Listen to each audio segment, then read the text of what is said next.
Pastor. So what is your philosophy or guiding values of your organization? Speaking of philosophy about the guiding values, what is our um, ultimate purpose of our worship? Because He created us in order to love us, and in the same way, He also loved that us expressing our worship to Him. So the second question is, how do your activities show or reflect that philosophy and the issue or concerns in your work? Mo adit pagkakita ang philosophy, ang values among us is based on what the Bible says.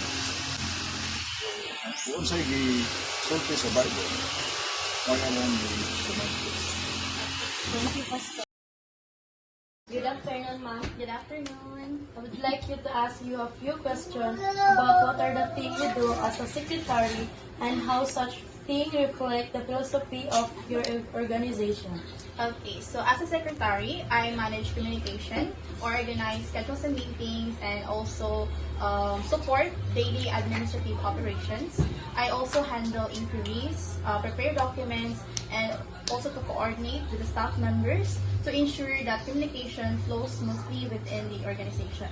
So these responsibilities reflect the organization's philosophy by demonstrating professionalism, teamwork, as well as excellence.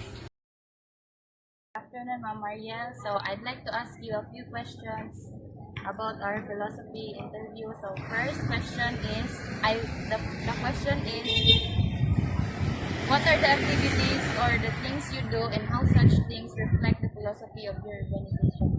Okay, so I am working in the education sector. So of course, you're out to give quality education to students, produce excellent students who can compete globally. So our philosophy is to transforming the students, and that is transformative education. So we are not just giving you knowledge, we're also giving you values that you can use as you go out in the school, as you face the world. So that is our mission as your teacher.